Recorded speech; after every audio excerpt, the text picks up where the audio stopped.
আসসালামু আলাইকুম রাহমাতুল্লাহ। প্রিয় শিক্ষার্থীবৃন্দ, বিশেষ করে যারা এসএসসি 2026 পরীক্ষা দিচ্ছেন তাদের জন্য আজকের ক্লাসটা। আমরা আজকে যে বিষয়টা নিয়ে কথা বলবো সেটা হচ্ছে আমাদের পদার্থের গঠন অধ্যায় নিয়ে, আমাদের তৃতীয় অধ্যায় রসায়নের, যেখানে আমাদের পদার্থের গঠন নিয়ে কথা বলা হয়েছে। তো পদার্থের গঠন নিয়ে কথা বলতে গেলে আমাদের সর্বপ্রথম যে জিনিসটা জানতে হবে যে আসলে পদার্থ কি দিয়ে গঠিত হয়। আমরা সবাই জানি প্রত্যেকটা পদার্থের ক্ষুদ্রাতি ক্ষুদ্র কণা রয়েছে, আর এই ক্ষুদ্র কণাগুলিকে আমরা ফিজিক্সের ভাষায় বা কেমিস্ট্রির ভাষায় যেটা বলে থাকি সেটা হচ্ছে পরমাণু। আর পরমাণু সম্পর্কে কোন বিজ্ঞানী কি বলেছিলেন এটা কিন্তু অতীতে আলোচনা করা হয়েছে। তো তারপর আমি আরেকবার একটু স্মরণ করে দিতে যাই, এই পরমাণু সম্পর্কে সর্বপ্রথম কথা বলেছিলেন গ্রিক দার্শনিক ডেমোক্রিটাস। এই ডেমোক্রিটাস তিনি বলেছিলেন পরমাণু হচ্ছে কোনো মৌলিক পদার্থের ক্ষুদ্রতম কণা, যাকে আর কোনো সময় ভাঙা যায় না। কিন্তু এই পরমাণু সম্পর্কে ওনার এই মতবাদটা দীর্ঘদিন ধরে গ্রহণ করা হয়নি। কেন গ্রহণ করা হয়নি? কারণ তিনি যে বলেছিলেন পরমাণু অবিভাজ্য বা ভাঙা যায় না, এটার জন্য তার কাছে কিন্তু তেমন কোনো প্রমাণ ছিল না। তো পরবর্তীতে আরেকজন বিজ্ঞানী উনি 1803 সালে পরমাণু সম্পর্কে গবেষণা করতে গিয়ে দেখেন যে পরমাণু কোনো মৌলিক পদার্থের ক্ষুদ্রতম কণা, যেটাকে আর কোনোভাবে ভাঙা যায় না। এবং উনি শুধু এই কথাটা বলেই ক্ষান্ত হয়নি, উনি এটার উপরে একটা পরীক্ষালব্ধ জ্ঞানের মাধ্যমে প্রমাণ উপস্থাপন করেন, যেটাকে বলা হয় পরমাণুবাদ।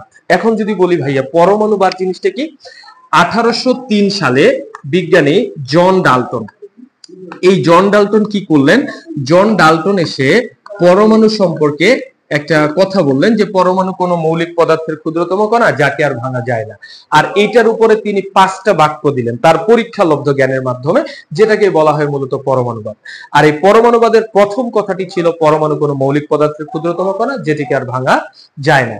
কিন্তু দুঃখের বিষয় যে তার অল্প কিছুদিনের মধ্যে 1897 সালে, আমরা সবাই জানি যে বিজ্ঞানীর নাম হচ্ছে বিজ্ঞানী জে জে থমসন, আমরা ইলেকট্রনকে সবাই চিনি, এই ইলেকট্রনের যে আবিষ্কারক ছিলেন বিজ্ঞানী জে জে থমসন, 1897 সালে উনি এসে দেখলেন যে পরমাণুর ভিতরে এক ধরনের কম্পমান গতিশীল কণা আছে, এক ধরনের কম্পমান গতিশীল কণা আছে।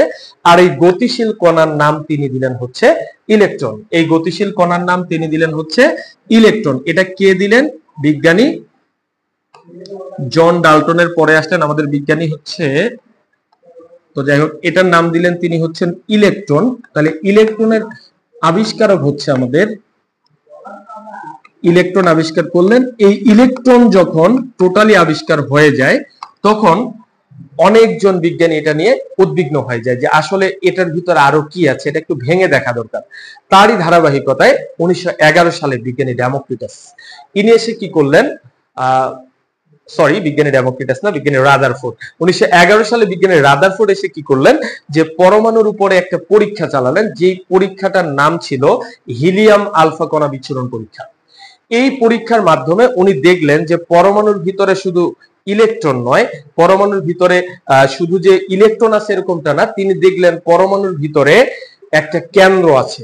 এই কেন্দ্রের নাম তিনি দিলেন নিউক্লিয়াস। এটা দিলেন 1911 সালে। বিজ্ঞানীর নাম হচ্ছে বিজ্ঞানী রাদারফোর্ড। 1911 সাল বিজ্ঞানী রাদারফোর্ড কি আবিষ্কার করলেন? নিউক্লিয়াস আবিষ্কার করলেন, নিউক্লিয়াস। তো এই যে নিউক্লিয়াস আবিষ্কার করলেন হিলিয়াম আলফা কণা বিচ্ছুরণ পরীক্ষার মাধ্যমে, তার অনেক বছর পরে আরো একজন বিজ্ঞানী এখানে কাজ করলেন, যিনার কন্ট্রিবিউশনটা ছিল পরমাণু সম্পর্কে আমাদের জানা 3টে কণার ভিতরে সর্বশেষ কণা তিনি উপস্থাপন করেছিলেন। তিনি হচ্ছেন বিজ্ঞানী জেমস চ্যাডউইক। উনি 1932 সালে এসে 1932 সালে এসে বললেন যে পরমাণুর ভিতরে নিউক্লিয়াসের ভিতরে আরো একটা কণা থাকে, সেই কণার নাম হচ্ছে নিউটন। আর এই নিউটন নিয়ে, ইলেকট্রন প্রোটন নিউটন, এই 3টা জিনিস নিয়ে মূলত আমাদের পরমাণু গঠিত হয়। এখন প্রশ্ন হচ্ছে ভাইয়া এই পরমাণুর ভিতরে কি শুধুমাত্র 3টা জিনিস থাকে? না, আসলে কিন্তু 3টা জিনিস থাকে না। পরমাণুর ভিতরে আরো 2টা জিনিস থাকে। সেটা হচ্ছে কি, পরমাণুর ভিতরে মূলত 2 ধরনের কণিকা থাকে। একটা হচ্ছে স্থায়ী মূল কণিকা, আর একটা হচ্ছে অস্থায়ী মূল কণিকা। এবার যদি বলি ভাইয়া যে স্থায়ী মূল কণিকা কাকে বলে? স্থায়ী মূল কণিকা হচ্ছে যেই কণিকাটা পরমাণুর ভিতর থেকে সরে যায় না। আর অস্থায়ী মূল কণিকা হচ্ছে যেই কণিকাটা পরমাণুর ভিতর থেকে একসময় উধাও হয়ে যায়। তো স্থায়ী মূল কণিকার ভিতরে তিনটা জিনিস থাকে, একটা হচ্ছে ইলেকট্রন, একটা প্রোটন, আর একটা হচ্ছে নিউট্রন। আর অস্থায়ী মূল কণিকার ভিতরে থাকে ম্যাসন, পজিট্রন, গ্র্যাভিটন, নিউট্রন ও অ্যান্টি নিউট্রন। এই যে কণিকাগুলি আছে ভাইয়া, এগুলো কিন্তু একটা সময় পরমাণু থেকে উধাও হয়ে যায়, যার কারণে এদেরকে বলা হয় অস্থায়ী মূল কণিকা। তো যাই হোক, এইরকম অসংখ্য ক্ষুদ্র ক্ষুদ্র কণা নিয়ে মূলত পরমাণু গঠিত। আর এই পরমাণুর হাজার হাজার পরমাণু নিয়ে বা কোটি কোটি পরমাণু নিয়ে একটা পদার্থ গঠিত হয়। আর এই পদার্থের কিন্তু ভাইয়া তিনটা অবস্থা রয়েছে, আমরা সবাই জানি পদার্থের তিন ধরনের অবস্থান রয়েছে। তিন ধরনের অবস্থানের মধ্যে নাম্বার 1 হচ্ছে পদার্থের ভৌত অবস্থা, আর 2 নাম্বার হচ্ছে মানে পদার্থের কঠিন অবস্থা, তরল অবস্থা, এবং হচ্ছে আমাদের বায়বীয় অবস্থা। এই কঠিন, তরল, বায়বীয় অবস্থায় দুই ধরনের পরিবর্তন থাকে, একটা হচ্ছে পিসি বা ফিজিক্যাল চেঞ্জ, আর একটা হচ্ছে সিসি, সেটা হচ্ছে কেমিক্যাল চেঞ্জ। এখন যদি আমি বলি ভাইয়া পিসি এবং সিসি এই দুটার মধ্যে পার্থক্যটা কি, তাহলে একদম সহজ ভাষায় বলি। যেমন আমি এই জায়গায় হচ্ছে 2 কেজি ওজনের একটা বরফ খণ্ড নিলাম, এই বরফের সংকেত কিন্তু ভাইয়া H2O। আবার এইখান থেকে দেখো, আমি এইখানে আবার এই বরফটাকে উত্তপ্ত করলে তরলে পরিণত হবে, তো আমি এখানে এটাকে তরল পাইলাম, তাহলে এই তরলের সংকেত ভাইয়া H2O। আবার যদি বলি আমি এই জায়গায় এইটাকে আরো তাপ দিয়ে ভাইয়া বাষ্পে পরিণত করব, মানে এটাকে বাষ্প করে দেব, তখনও কিন্তু এই বাষ্পের সংকেতটা হবে H2O। এখন ভাইয়া যদি এই তিনটার অবস্থানটা দেখেন, এটা হচ্ছে সলিড, আর এটা হচ্ছে লিকুইড, আর এটা হচ্ছে ভ্যাপার মানে জলীয় বাষ্প। অর্থাৎ এই তিনটার কিন্তু শুধুমাত্র বাইরের অবস্থার পরিবর্তন হয়েছে, দ্যাটস মিন ভৌত পরিবর্তন বা ফিজিক্যাল চেঞ্জ। এটাকেই বলা হয় পদার্থের বাহ্যিক অবস্থার পরিবর্তন। অর্থাৎ আমাদেরকে যদি বলা হয় ভাইয়া পদার্থের ভৌত পরিবর্তন কাকে বলে, তাহলে আমরা বলবো যে পরিবর্তনের কারণে পদার্থের বাইরের অবস্থার পরিবর্তন হয় সেটাকেই বলা হয় ভৌত পরিবর্তন।